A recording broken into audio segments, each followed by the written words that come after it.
Good morning, welcome all to IFS online live sessions. तो आप सभी का स्वागत है हमारे YouTube चैनल पे। तो एज यू नो के अभी यहाँ पे थोड़े दिन से गेट बीटी की ऑन YouTube लेक्चर्स चल रहे हैं। तो आज के सेशन में हम बात कर लेंगे batch culture kinetics which is a part of bio process engineering. Okay, good morning Vishal sir, good morning Dhananjay.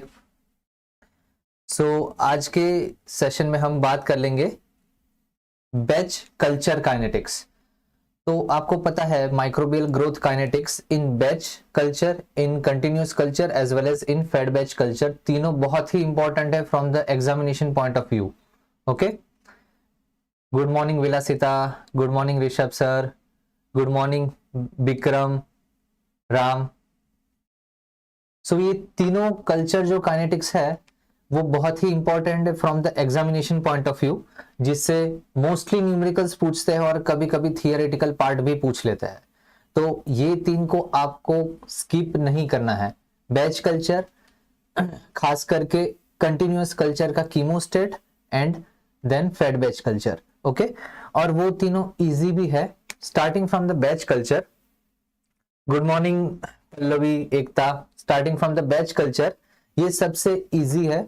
यहाँ पे आपको 3-4 ऐसे पॉइंट्स याद रखने होंगे और 1-2 सिर्फ फॉर्मूला याद रखने होंगे, जिससे आपके ऑलमोस्ट सारे क्वेश्चन सॉल्व हो जाएंगे। ओके, बैच कल्चर काइनेटिक्स की हम बात करते हैं। बैच कल्चर काइनेटिक्स में अगेन, या हम सिर्फ सिंपली बात करें फर्मेंटेशन पर्सपेक्टिव से बैच कल्चर के बारे में बात करें तो it is a closed culture, right? Closed culture system. इसका मतलब क्या कि हम इनिशियली मीडियम लेंगे, मीडियम को इनोक्यूलेट करेंगे, या जो कल्चर है उसको इनोक्यूलेट करेंगे मीडियम में, उसको फिर एंटर करवाएंगे एक बड़े से फर्मेंटेशन वेसल में या फर्मेंटेशन टैंक में, एंड उसको हम क्लोज कर देंगे। फिर बाद में फाइनली जो भी एक पर्टिकुलर बैच रिएक्शन या बैच फर्मेंटेशन में अंदर जो भी प्रोसेसेस होने वाली है वो होगी।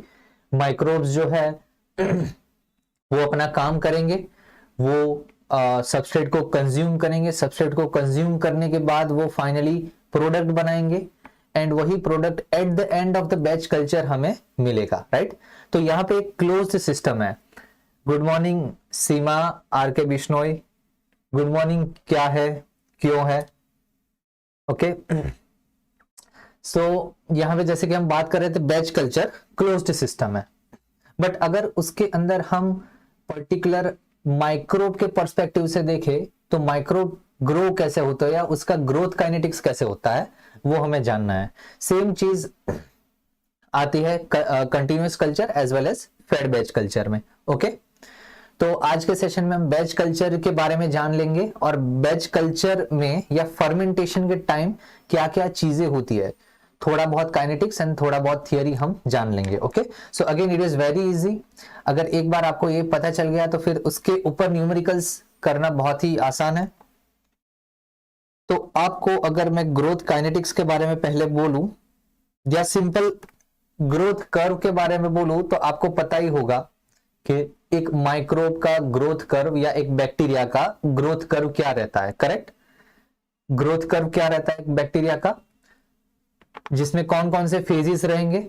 सबसे पहले होगा लैग फेज। कोई भी माइक्रो ऑर्गेनिज्म या कोई भी बैक्टीरिया को अगर हम इनोक्यूलेट करते हैं, अगर हम नए मीडियम में उसको इंट्रोड्यूस करवाते हैं, इनोक्यूलेट करते हैं, तो फिर वो कौन सा फॉलो करेगा?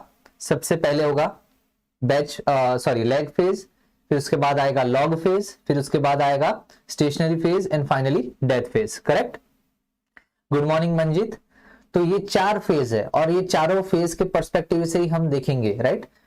ओके, तो ये 4 फेज पहले हम देख लेते हैं कौन कौन से थे, ये हमें पता था।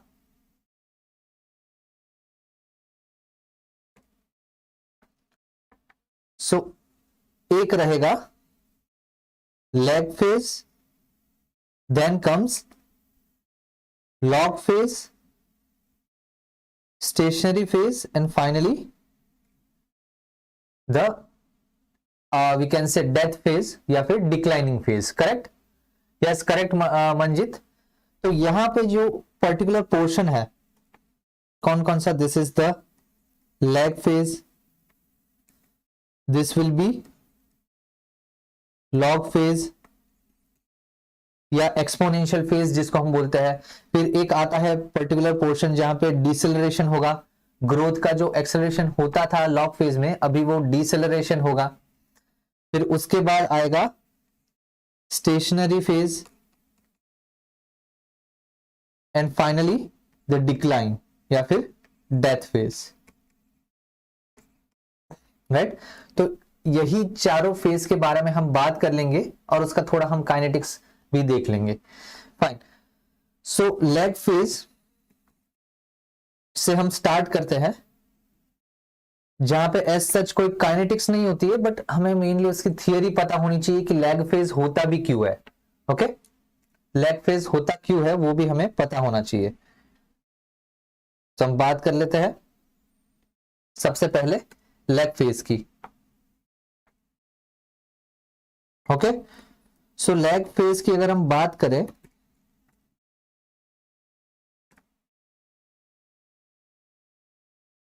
तो यहां पे अगर हम कोई पर्टिकुलर बैक्टीरिया को इनोक्यूलेट करवाते हैं मीडियम में तो क्या होगा, वो बैक्टीरिया तुरंत ही या कोई माइक्रोब जो है वो तुरंत ही ग्रो होना स्टार्ट हो जाएगा, ग्रो करना स्टार्ट कर देगा या फिर तुरंत ही डिवाइड करना स्टार्ट कर देगा। यस, क्या होगा उसमें?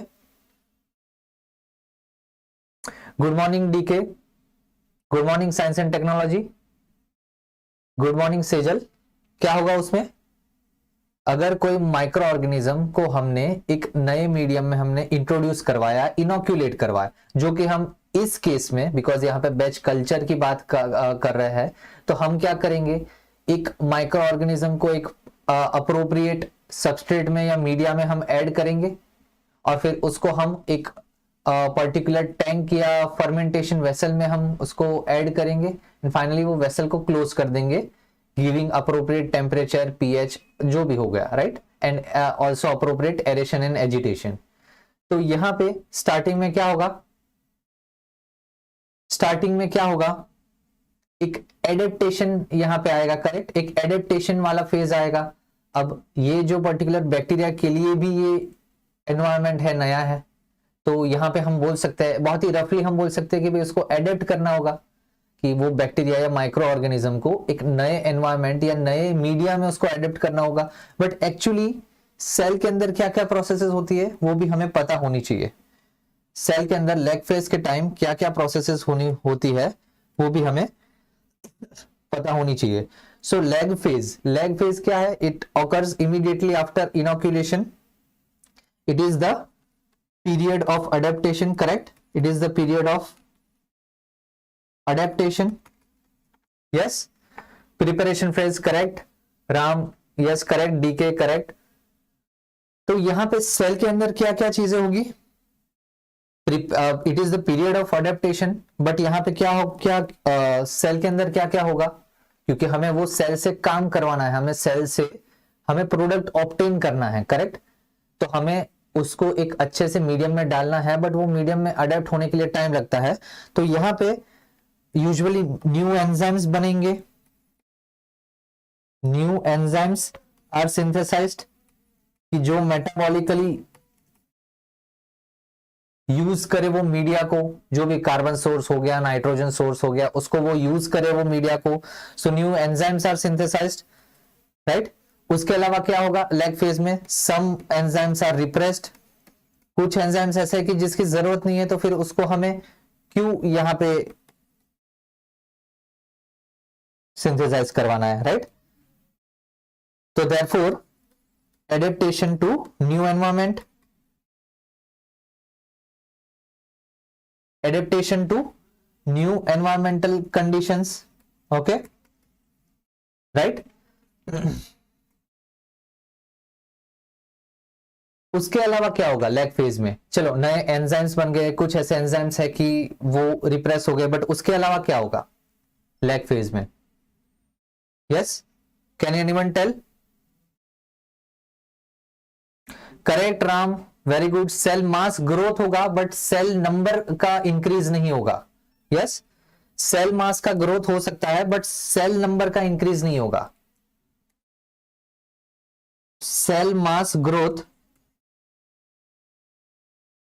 But no increase in cell number.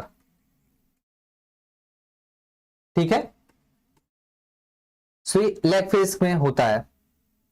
अब यहां पे ऐसी कौन से पर्टिकुलर फैक्टर्स है कि जो अफेक्ट करेंगे लैग फेज को? क्या क्या चीजें हैं कि लैग फेज को अफेक्ट करेंगे? राम, आरएनए जो हमने बोल दिया उसको हम उसके एंजाइम या प्रोटीन के उसमें ही एस्पेक्ट में ही हम देखते हैं, करेक्ट। आरएनए हो गया, दैट इज एक्चुअली फाइनली तो उसको प्रोटीन में ही एक्सप्रेस करना है या एंजाइम्स में ही एक्सप्रेस करना है, तो that is we can say one and the same. But यहाँ पे हम बोलेंगे कि कौन कौन से फैक्टर्स है कि लैग फेज को अफेक्ट करते हैं। अगर हमें लैग फेज को हो सके उतना कम रखना है बैच कल्चर में, एक कोई भी जो जो फर्मेंटेशन टेक्नोलॉजिस्ट जो है वो क्या देखेगा, लैग फेज इनएविटेबल है, मतलब कि हम कोई भी माइक्रो ऑर्गेनिज्म को जैसे ही नए मीडियम में डालेंगे लैग फेज होना ही है। बट लैग फेज के टाइम को हम कैसे डिक्रीज करेंगे? कुछ ना कुछ फैक्टर्स तो होंगे कि हम लैग फेज के टाइम को डिक्रीज कर सकते हैं। तो उसका मतलब कि हम उतने ही कम अमाउंट में हम हमारा कम टाइम पीरियड में हम हमारा प्रोडक्ट ऑब्टेन कर पाएंगे, राइट। पूरा जो बैच कल्चर जो है पूरा अगर 9 या 10 दिन लगाता है, फर्मेंटेशन बैच कल्चर 9 या 10 दिन लगाता है, जिसमें से सिर्फ एक दिन ऐसा होगा कि वो पूरा एडेप्ट होने में ही टाइम लगाएगा। वो जो कल्चर है वो एडेप्ट होने में ही टाइम लगाएगा। मान लो कि एक दिन ऐसा पूरा लेगा, वो 24 आवर्स पूरा लेगा। तो ऐसे कौन कौन से फैक्टर्स हैं कि जो हम लैग फेज को कम या ज्यादा कर सकते हैं, या हम बोल सकते हैं कि भाई लैग फेज को अफेक्ट करते हैं? कौन कौन से फैक्टर्स होंगे? Yes, factors affecting lag phase.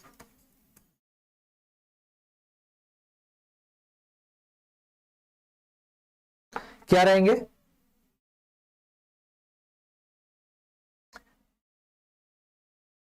Okay, Nitin ने बोला है एनरिच्ड मीडिया।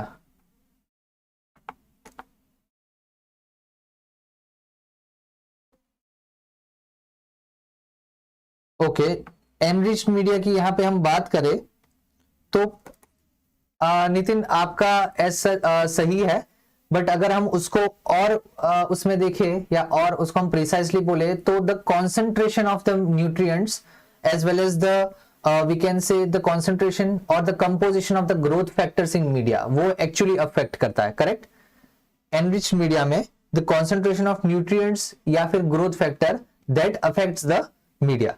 सो यहां पे enrich media is correct, but यहां पे एक्चुअली क्या होगा, the concentration and composition of nutrients as well as growth factors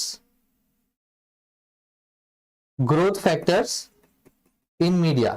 सो हम जो भी मीडिया पर्टिकुलर माइक्रो ऑर्गेनिज्म को दे रहे हैं या हम उनको वी कैन से प्रोवाइड करवा रहे हैं, तो उसमें कंपोजिशन अप्रोप्रिएट होनी चाहिए, राइट। कंपोजिशन लिमिटिंग नहीं होनी चाहिए, जिसको हम बोलते हैं लिमिटिंग नहीं होनी चाहिए, जिसको हम एक पर्टिकुलर टर्म आता है सबस्ट्रेट लिमिटेशन, वो हम आगे देखेंगे। ओके, तो उसकी वजह से भी लैग फेज में यहां पे इफेक्ट होगा। दूसरा कौन सा फैक्टर है, age of inoculum. Age of inoculum जो है वो दूसरा फैक्टर है। Okay, just a minute.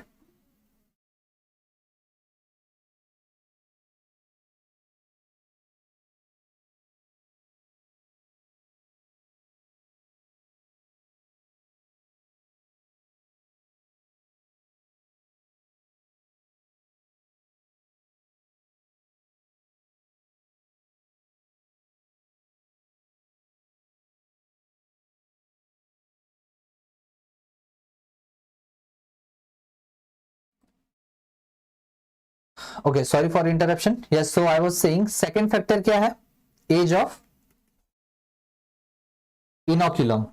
As of inoculum मतलब क्या, क्या वो इनोक्यूलम जब हमने प्रिपेयर किया तो वो क्या 24 आवर्स पुराना है, वो इतना फ्रेश प्रिपेयर्ड है, या अगर कहीं से बना के हमने कोई इंडस्ट्री से या कोई रिसर्च लैब से बना के हम लाए हैं तो क्या उसमें कोई ठीक से मेंटेनेंस उसका हुआ है? तो एज ऑफ इनोक्यूलम भी यहाँ पे मैटर करता है, करेक्ट, क्योंकि वो इनोक्यूलम के अंदर जो इनिशियली माइक्रो ऑर्गेनिजम्स है, अगर वो इनोक्यूलम के अंदर माइक्रो ऑर्गेनिजम्स है, अगर वो ठीक से यहाँ पे वी कैन से ग्रो नहीं होंगे या ठीक से डिवाइड नहीं होंगे, तो पूरा जो बैच कल्चर है वो भी अफेक्ट करेगा यहाँ पे, राइट। तो इनिशियली जो एज रहेगा इनोक्यूलम का वो भी मैटर करता है। और उसके साथ थर्ड फैक्टर कौन सा रहेगा? थर्ड फैक्टर रहेगा the concentration of inoculum. Okay, the concentration, या फिर हम साइज बोले, size of inoculum.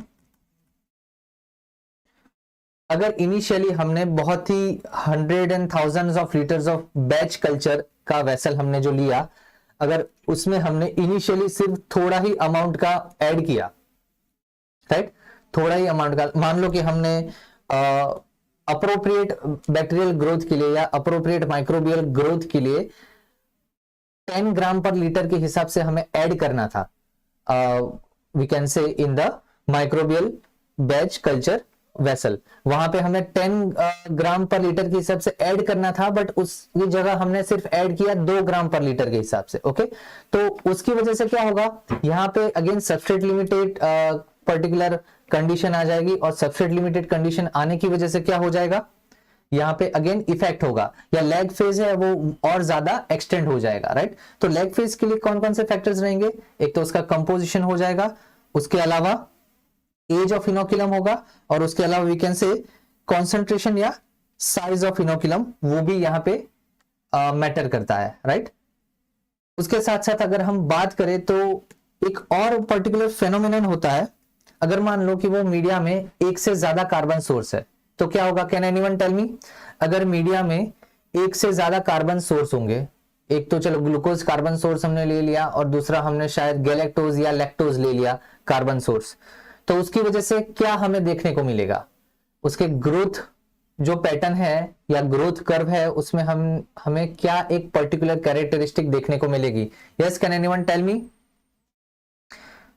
Okay Nikita, IFS के न्यू बुक के बारे में अगर हम बोले तो आप वेबसाइट विजिट करिए ifsonline.com पे, और वहां पे आपको जो भी नई बुक है, सारे जो भी बुक अवेलेबल रहेंगे उसकी आपको लिंक एज वेल एज उनका प्रीव्यू आपको मिल जाएगा। Nitin very good, yes Vikram good. Diauxic यहाँ पे ग्रोथ मिलेगी। डायऑक्सिक ग्रोथ मतलब क्या? डायऑक्सिक ग्रोथ मतलब वी कैन से कि अगर हमने एक या एक से ज्यादा हमने यहाँ पे कार्बन सोर्स यूज किया, तो उसकी वजह से क्या होगा? डायऑक्सिक ग्रोथ हमें देखने को मिलेगी।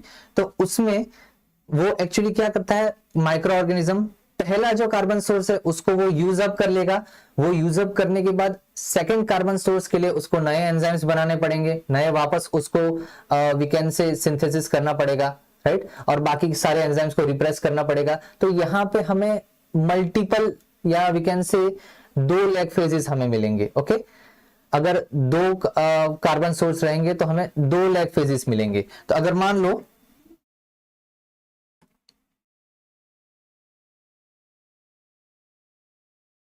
कि यहां पे एक पर्टिकुलर लैग फेज आया और वापस ग्रोथ में आपको ग्रोथ कर्व में देखने को मिला समथिंग लाइक दिस, ठीक है। तो यहां पे आपको 2 लैग फेज मिलेंगे। एक लैग फेज जो मिलेगा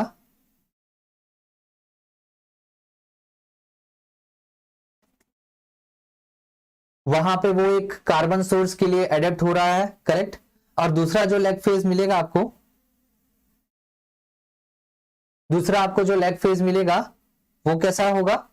वो दूसरे कार्बन सोर्स के लिए वो एडेप्ट कर रहा है। सो मान लो कि पहले पे वो ग्लूकोज है और दूसरे में शायद लैक्टोज या गैलेक्टोज या कोई भी दूसरा कार्बन सोर्स अगर मीडिया में हमने ऐड किया हो, तो यहां पे ये कौन सा कैरेक्टरिस्टिक शो करेगा?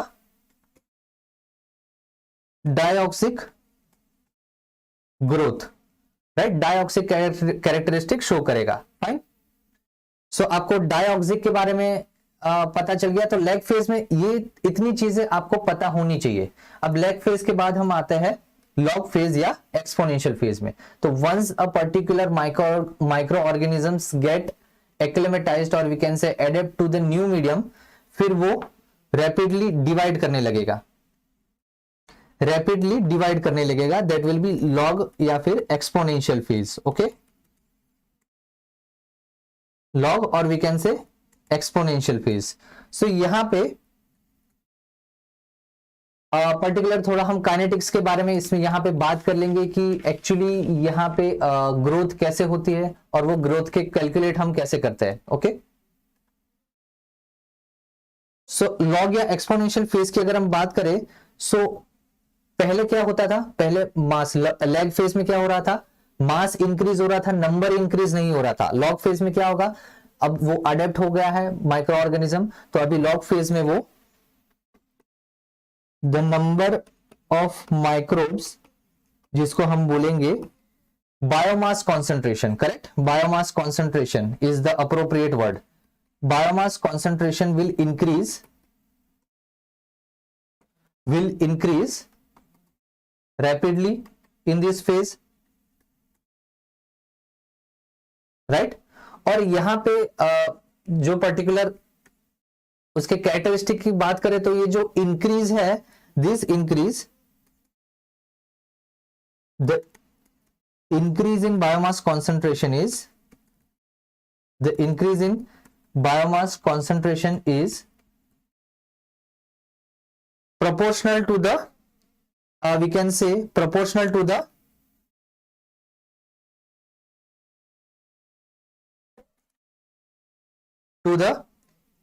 initial biomass. Increase in biomass concentration is proportional to the initial biomass. अभी यहां पे हम ऐसी कंडीशन ले रहे हैं कि भाई हम जो मीडिया है उसमें भर भर के सबस्ट्रेट है, उसमें सबस्ट्रेट की अभी कोई कमी नहीं है, ठीक है। तो ये आप बात याद रखना, सबस्ट्रेट की कोई कमी नहीं है, मीडिया की कोई कमी नहीं है, तो उसको बहुत ही अच्छे से सारा कुछ न्यूट्रिशन या सारा कुछ ग्रोथ फैक्टर्स उसको मिल रहे हैं और यहाँ पे वो बहुत ही रैपिडली डिवाइड हो रहा है। तो यहाँ पे जो इंक्रीज होगा, जो बायोमास कॉन्सेंट्रेशन जो इंक्रीज होगा, उसको हम किस फॉर्म में रिप्रेजेंट करेंगे, dx by dt is directly proportional to the initial biomass, correct, initial biomass। ये dx by dt क्या है, that is the change or the increase in the biomass with respect to time, okay, the change or we can say increase in the biomass with respect to time, that is dx by dt। और x क्या है, x will represent the biomass। अभी से batch culture, fed batch culture और continuous culture में जहां कहीं भी आपको x या ऐसा x देखने को मिले तो वहां पे आपको समझ जाना चाहिए कि ये बायोमास कॉन्सेंट्रेशन की बात कर रहा है, ठीक है। यही जो टर्म्स है वो एक्चुअली कंफ्यूजिंग रहते हैं स्टूडेंट्स के लिए और इसलिए वो फिर फॉर्मूला से रिलेट नहीं कर पाता है। अब यहाँ पे प्रोपोर्शनलिटी साइन है, अगर प्रोपोर्शनलिटी साइन को हमें हटाना है तो हमें क्या करना रहेगा, dx by dt will be is equal to mu dot X, right. x क्या है यहाँ पे, x will be the initial biomass concentration,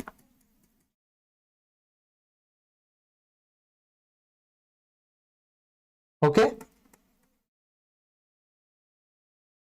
right। Mu क्या है, अब ये कांस्टेंट आ गया है म्यू क्या है, तो mu is the specific growth rate. अभी ध्यान से देखिएगा, ये क्या है, specific growth rate of that particular micro organism, ठीक है। इसका मतलब क्या हुआ कि जैसे जैसे पर्टिकुलरली टाइम बढ़ता है वैसे वैसे इंक्रीज भी हो रहा है, बायोमास का कॉन्सेंट्रेशन इंक्रीज भी हो रहा है। और वो किसके ऊपर डिपेंडेंट है कि भाई इनिशियल बायोमास कॉन्सेंट्रेशन कितना था उसके ऊपर वो डिपेंडेंट है। अगर इनिशियल बायोमास कॉन्सेंट्रेशन बहुत कम होता तो फिर जो उसका इंक्रीज है बायोमास का वो भी कम होता, राइट। अगर इनिशियल बायोमास कॉन्सेंट्रेशन ज्यादा होता तो फिर जो उसका इंक्रीज जो रेट है वो भी ज्यादा होता। तो यहाँ पे प्रोपोर्शनलिटी आ गई। अब प्रोपोर्शनलिटी में क्या है, dx by dt is equal to mu X. ये जो म्यू है that is specific growth rate. तो अभी से ये ध्यान में रख लो कि batch culture, fed batch culture या कंटिन्यूअस कल्चर, जो भी तीन में कहीं पे भी आपको म्यू दिखे या इवन म्यू जी दिखे, mu G is the maximum specific growth rate, कहीं पे भी ये आपको दिखे तो that represents the growth rate and that is constant for that particular microorganism and it is the constant at that particular temperature and pressure conditions, ठीक है, जो भी एरेशन कंडीशन या जो भी है वहां पे वो कांस्टेंट रहता है। ओके,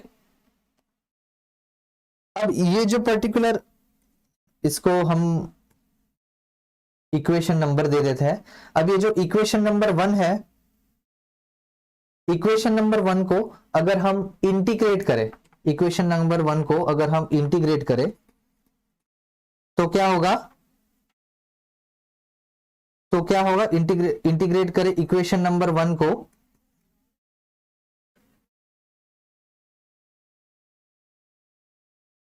तो we will get xt is equal to x0 exponent raise to mu dot T. अब यहां पे ये कैसे आया है, कैसे इंटीग्रेशन हुआ, ये हमें जानने की जरूरत नहीं है, क्योंकि हमें फाइनली हमारे मेन जो फॉर्मूला है उसके ऊपर आना है। इसलिए यहां पे मैं बता रहा हूं कि ये जो इक्वेशन है अगर उसको हम इंटीग्रेट करेंगे, the biomass concentration at time T, ये हो गया x0 will be the biomass concentration जो इनिशियली हमने इनोक्यूलेट किया था। ठीक है, इनोक्यूलेशन के टाइम जो बायोमास कॉन्सेंट्रेशन कितना रहेगा वो हमने वो तो हमें पता ही है, क्योंकि वो हम ऐड करेंगे तो that will be known.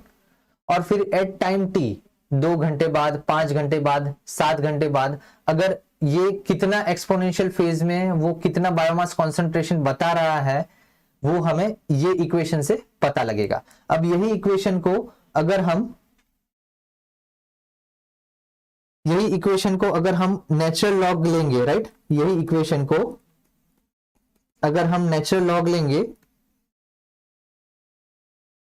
Of equation 2, ये इक्वेशन को अगर हम नेचुरल लॉग लेंगे तो what we will get, we will get ln of xt is equal to ln of x0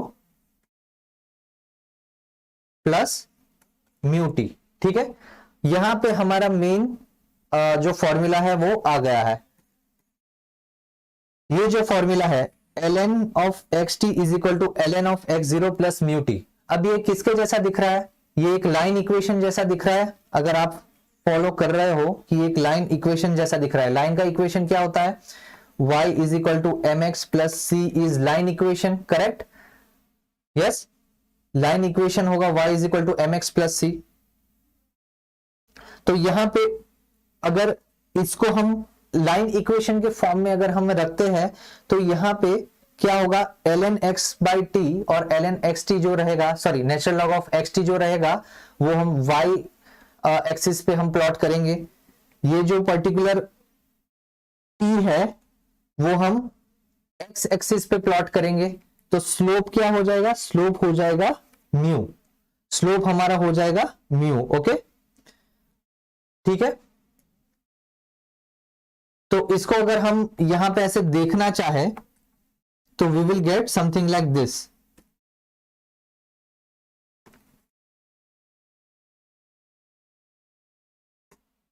we will get something like this कि y axis पे हम plot कर रहे हैं ln natural log of xt, x axis पे हम time, तो दोनों के बीच जो फंक्शन है यहां पे एक लाइन बनेगी एंड दैट लाइन उसका स्लोप रहेगा म्यू। सो जो पर्टिकुलर रिसर्चर्स है वो ऐसे भी एक्सपोनेंशियल फेज को या ग्रोथ रेट को ऐसे भी वो मेजर कर सकते हैं।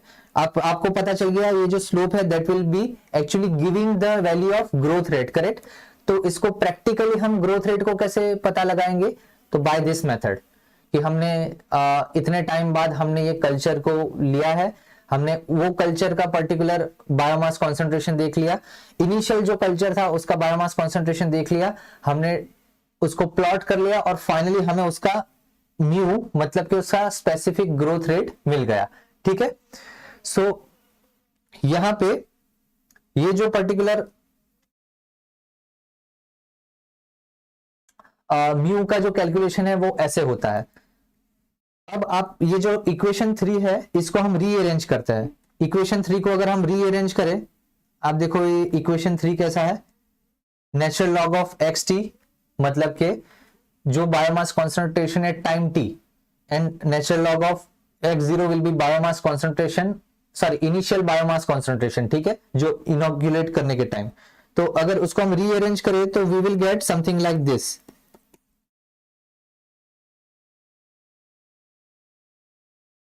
करेक्ट। ln या natural log of X T minus natural log of X zero is equal to mu dot T. अगर उसको वापस हम हमारे लॉगरिथमिक लॉ के हिसाब से अगर हम लिखे तो it will be like this, natural log of X T by X zero is equal to mu dot T. और ये हमारा मेन फॉर्मूला हो गया। यही फॉर्मूला है जिसके ऊपर सबसे ज्यादा क्वेश्चंस गेट में पूछे जाते हैं, बीइंग गेट बीटी हो गया, गेट लाइफ साइंसेस हो गया, ठीक है, ओके। यहीं पे ये जो फॉर्मूला है, ये फॉर्मूला को आपको भूलना नहीं है। ये फॉर्मूला कैसे आया वो हमने देख लिया, बट ये फॉर्मूला को आपको भूलना नहीं है। Natural log of X T क्या हो जाएगा, तो एक्स टी के बारे में अगर हम बात करें तो x T is the biomass concentration at time T, जो कि क्वेश्चन में दिया गया होगा, ठीक है, biomass concentration at time T. X zero क्या हो जाएगा, इनिशियल बायोमास कॉन्सेंट्रेशन, मतलब इनोक्यूलेशन के टाइम, राइट। ये आप याद रख लीजिए ये फॉर्मूला, क्योंकि इसके बाद पर्टिकुलरली यहां पे हमने बात कर ली है we can say log phase के मेन फॉर्मूला के बारे में। ये फॉर्मूला सबसे ज्यादा यूज होता है, सबसे ज्यादा इसी पे ही क्वेश्चन पूछते हैं, या वी कैन से सबसे ज्यादा क्वेश्चन पूछते हैं जहां पे ये फॉर्मूला यूज होता है, ऐसा भी हम बोल सकते हैं। और अगर मान लो कि यहां पे एक डबलिंग टाइम वाला कॉन्सेप्ट हम लेते हैं। डबलिंग टाइम मतलब क्या होता है, डबलिंग टाइम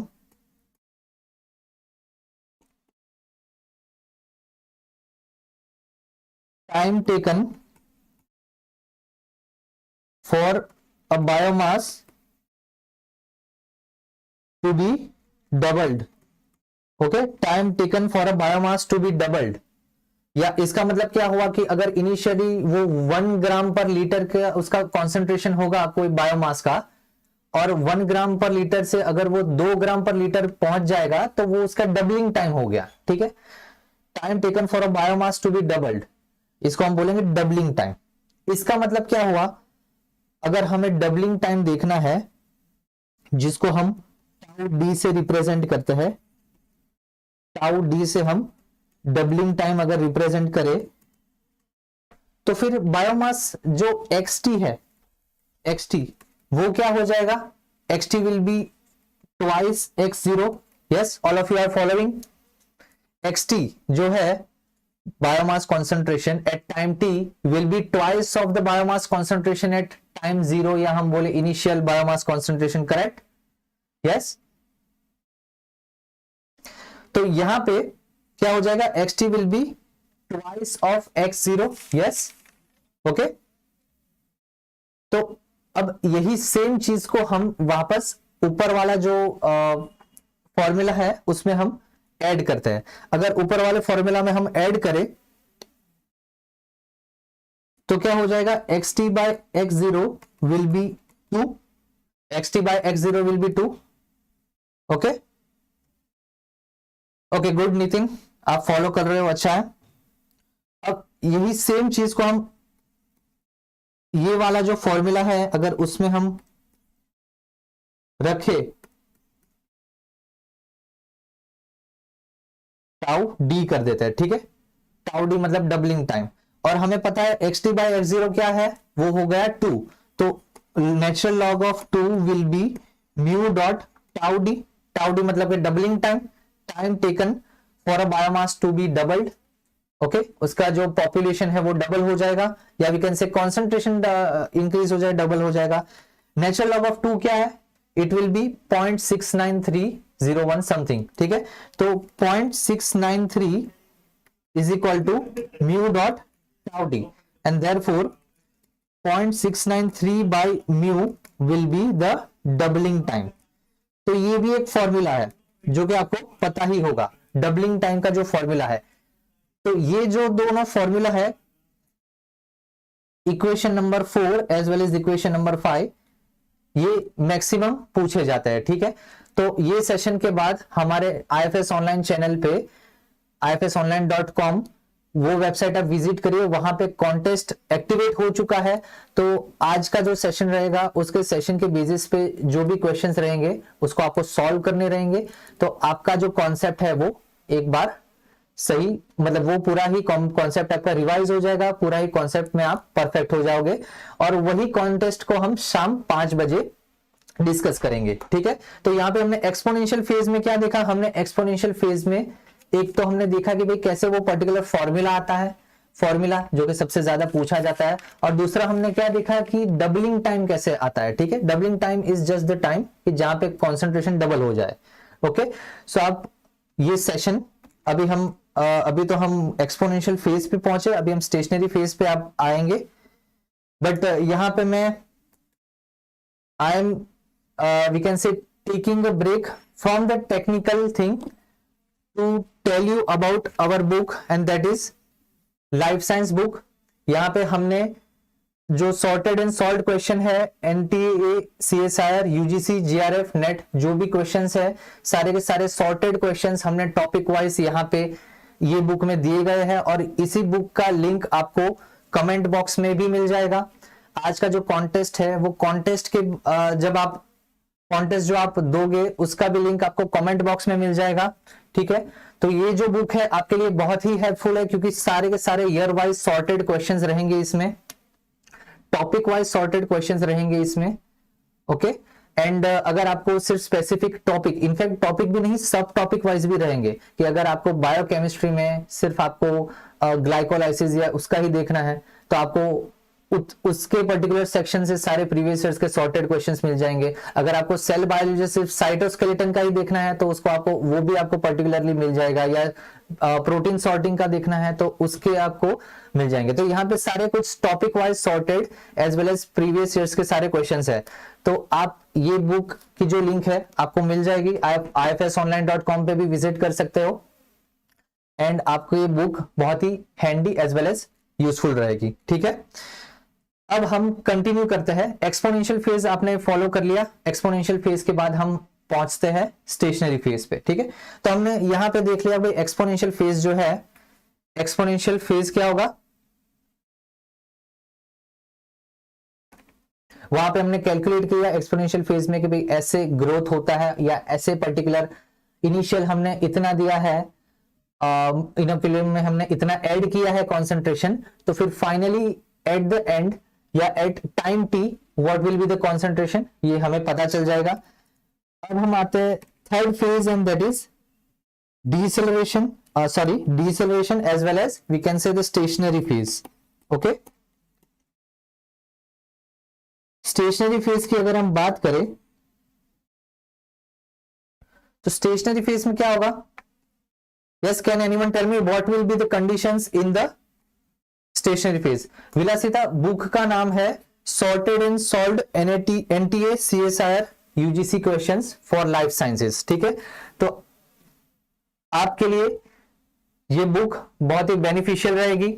संदीप बुक आपको हमारे वेबसाइट ifsonline.com पे आपको अवेलेबल हो जाएगी। ifsonline.com पे जाके आप सर्च करना, आपको मिल जाएगी। ओके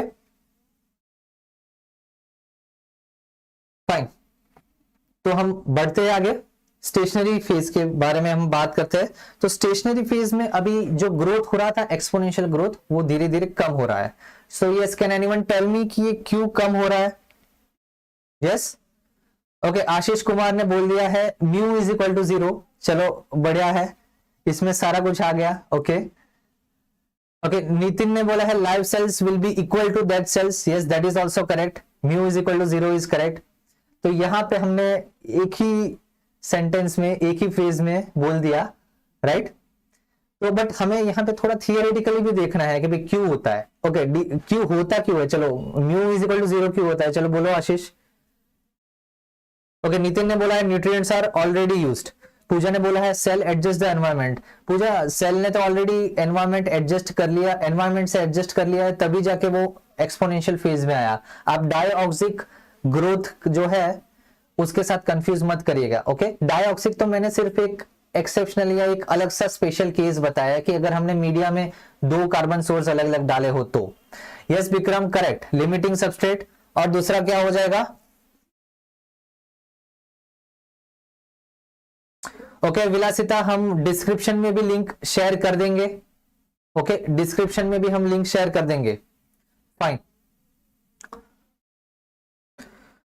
ओके, तो स्टेशनरी फेज में जैसे कि मैंने बोला कि भाई म्यू इज इक्वल टू 0 या स्पेसिफिक ग्रोथ रेट जो है वो ग्रोथ रेट कम क्यों हो जाती है? क्योंकि ग्रोथ रेट कम इसलिए होती है, यहां पे 2 कंडीशंस आ जाती है।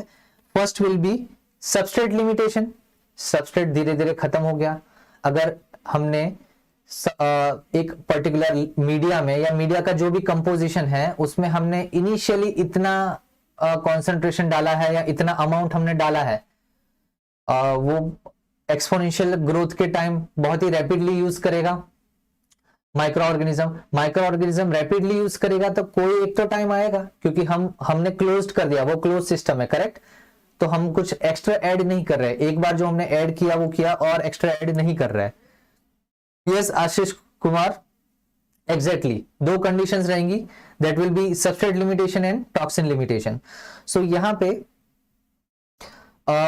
जैसे कि मैंने बोला कि एक टाइम ऐसा आएगा कि सारा का सारा सबस्ट्रेट एक तो वो यूजअप कर लिया, और दूसरी एक कंडीशन आ जाएगी कि जो यूजअप करने के बाद जो मेटाबॉलिक वेस्ट प्रोडक्ट जो बन रहा है, क्योंकि वो मेटाबॉलिज्म कर रहा है, मेटाबॉलिक वेस्ट प्रोडक्ट जो बन रहा है that will actually be accumulated as toxins in that particular vessel से हम कुछ निकाल नहीं रहे, कुछ हम एक्स्ट्रा डाल नहीं रहे, that will be closed throughout। जब तक पूरा बैच कल्चर खत्म ना हो जाए, वो प्रोसेस खत्म ना हो, तब तक हम उसको कुछ भी ऐड या सब्ट्रैक्ट नहीं करते हैं, ठीक है। तो स्टेशनरी फेज में क्या होगा? 2 factors lead to deceleration in growth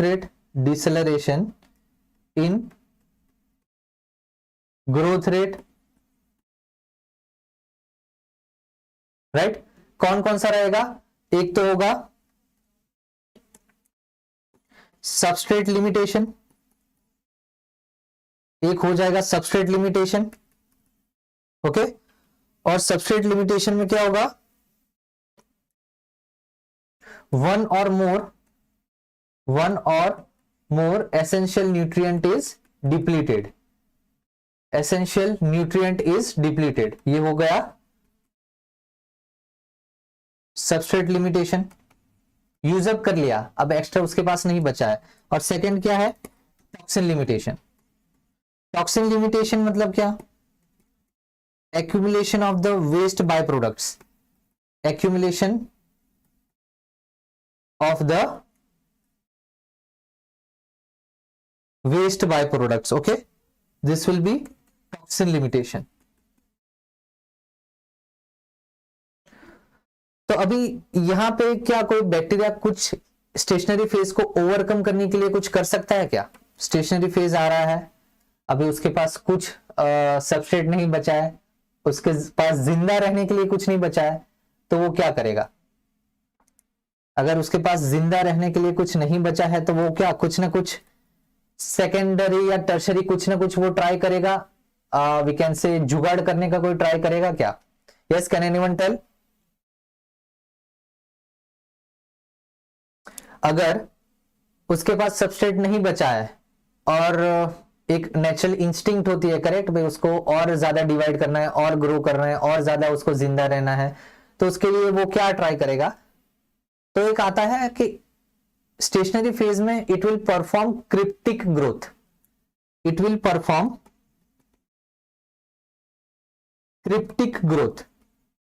cryptic growth मतलब क्या? यस, क्रिप्टिक ग्रोथ मतलब क्या होगा?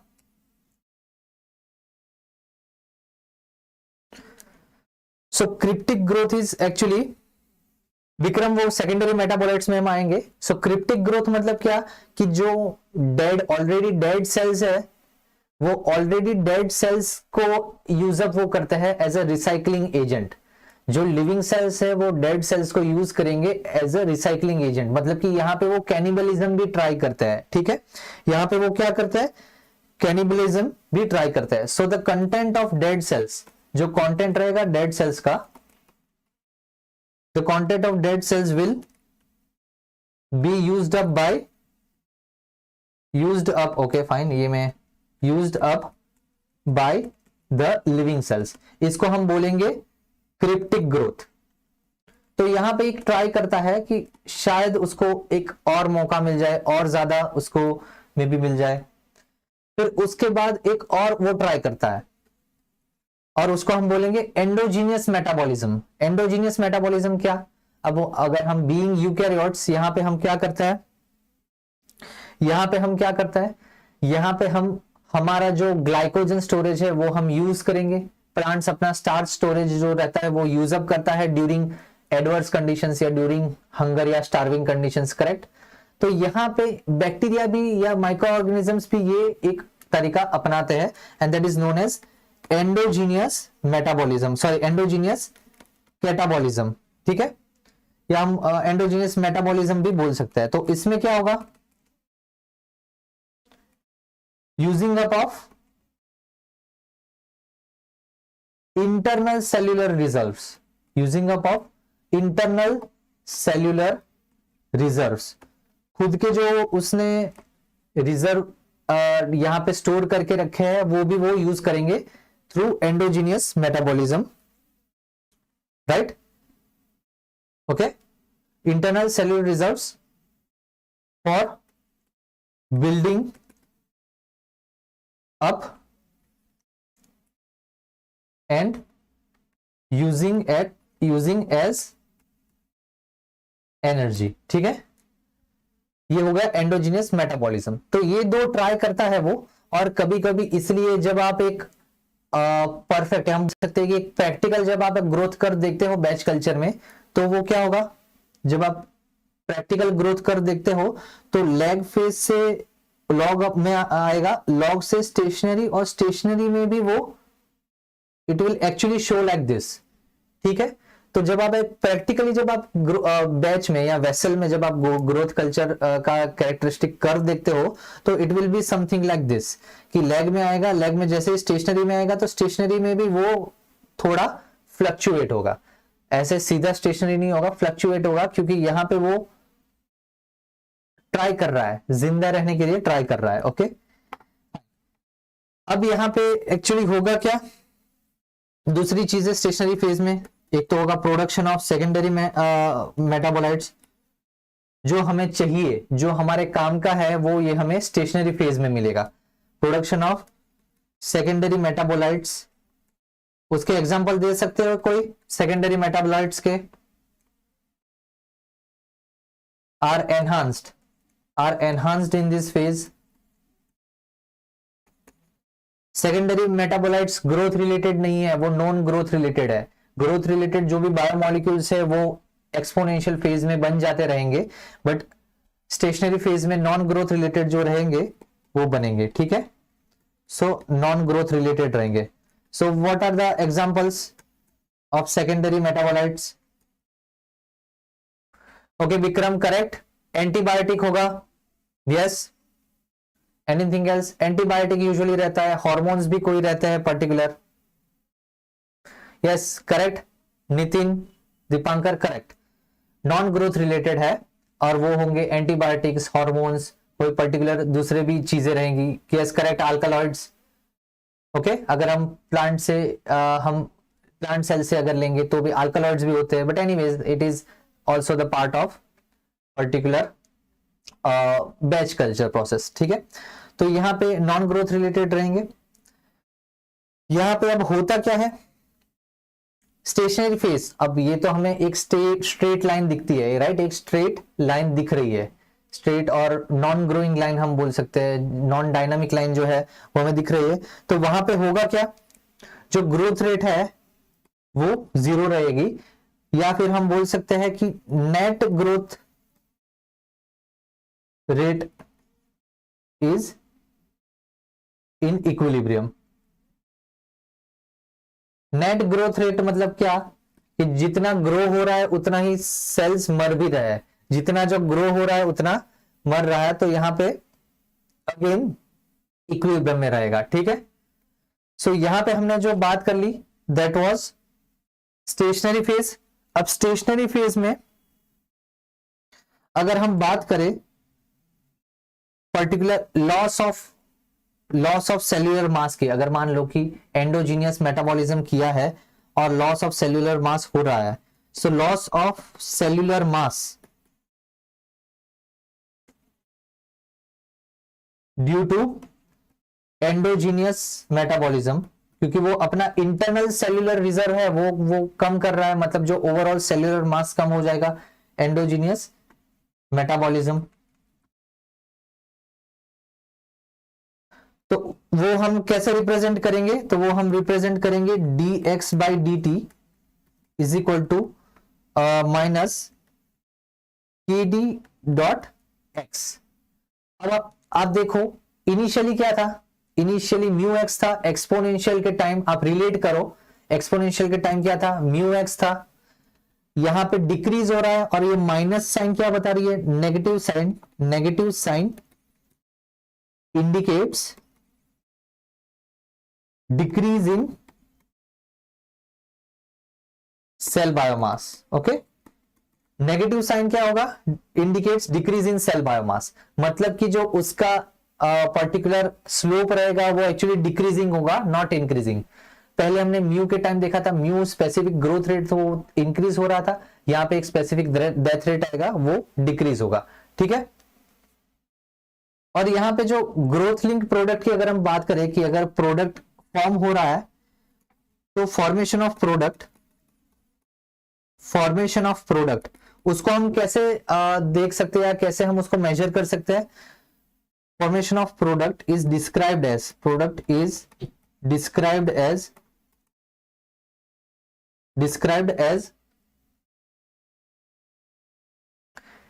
DP by DX. डीएक्स का मतलब क्या, कि यहां पे हमें बायोमास के कंपैरिजन में या बायोमास के पर्सपेक्टिव से कितना प्रोडक्ट फॉर्म हो रहा है। ठीक है, इसको हम डीपी बाई डीएक्स बोलेंगे कि बायोमास के चेंज से कितना प्रोडक्ट चेंज हो रहा है, and that will be equal to QP dot X. QP क्या है, QP is again one of the constant जिसको हम बोलेंगे the specific rate of product formation.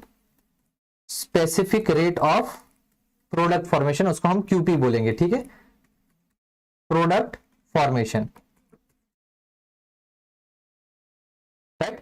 तो यहां पे हम स्टेशनरी फेज में पर्टिकुलरली ये चीजें देखते हैं कि प्रोडक्ट भी फॉर्म हो रहा है तो हम ऐसे कैलकुलेट करते हैं। ठीक है, और specific rate of product formation usually it will be the milligram product formed per gram of biomass, gram of biomass per hour. ठीक है, पर आवर, एक घंटे में 1 ग्राम बायोमास से कितना मिलीग्राम प्रोडक्ट फॉर्म हुआ उसको हम क्यूपी से सिग्निफाई करेंगे, राइट। 1 आवर में 1 ग्राम बायोमास से कितना मिलीग्राम प्रोडक्ट फॉर्म हुआ इसको हम ऐसे बोलते हैं, राइट। अब हम फाइनली आते हैं डेथ फेज में। स्टेशनरी फेज के बाद सब कुछ हो गया, अब धीरे धीरे इंटरनल सेल्यूलर रिजर्व भी उसने यूज अप कर लिए, उसने जो पर्टिकुलर क्रिप्टिक ग्रोथ वाला जो उसको फेस करना था वो भी उसने ट्राई कर लिया। फाइनली कुछ भी नहीं बचा तो finally it will go towards the death phase, right. Vessel में वो डेथ फेज में पहुंचेगा। डेथ फेज में जब वो पहुंचेगा तो यहां पे हम बोल सकते हैं कि number of micro organisms decrease हो जाएंगे वापस। ठीक है, सेल्स लाइज हो जाएंगे, माइक्रो ऑर्गेनिजम्स डिक्रीज हो जाएंगे। So the number of micro organisms, the decrease in microbes is represented by, it is represented या डिस्क्राइब्ड बाय। तो वापस आप देखो क्या रहेगा, decrease in microbes is represented by, same जैसे इंक्रीज हो रहा था वैसे यहां पे हम डिक्रीज का देखेंगे, dn by dt is equal to minus k dash d dot n। n क्या है, n will be the,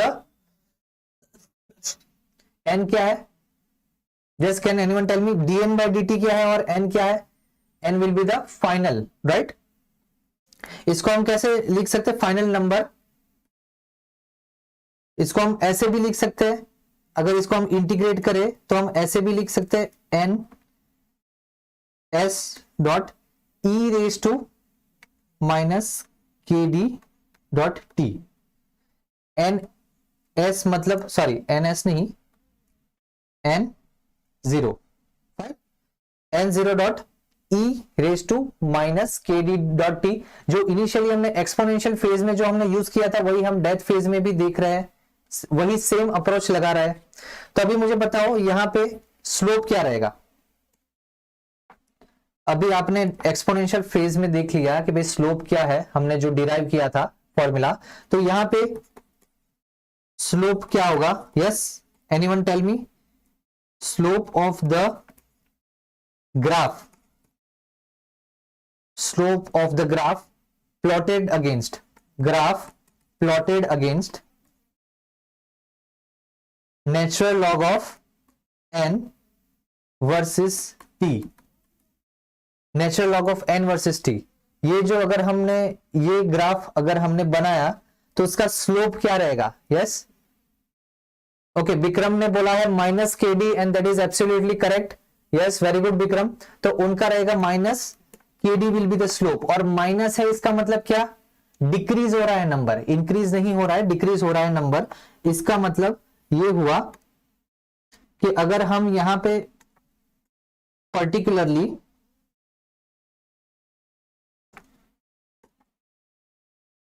natural log of n versus t अगर हम ड्रॉ करेंगे तो what will be the slope, slope will be a straight line that is minus K D, and minus K D is the death rate constant following the first order reaction, ठीक है, death rate constant, okay. तो यहां पे वो decrease होगा, तो again death rate constant भी जो रिसर्चर्स या साइंटिस्ट या जो भी रहेंगे एनालिसिस करने वाले वो डेथ रेट भी निकाल सकते हैं bye plotting this practically, right. तो ये हो गया death rate constant following the first order reaction.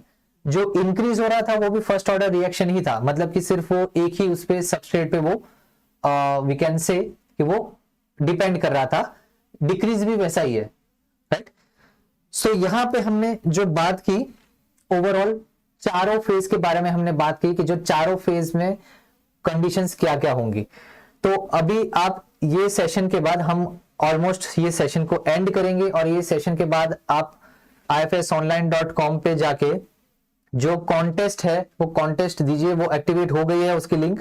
Contest देने के बाद हम 5 बजे वापस मिलेंगे, और 5 बजे यहां पे आप प्रेजेंट रहना। जो भी क्वेश्चंस है वो कॉन्टेस्ट क्वेश्चंस में हमने गेट के रिलेटेड जो भी इंपॉर्टेंट एस्पेक्ट्स है उसके बारे में क्वेश्चंस दिए गए हैं।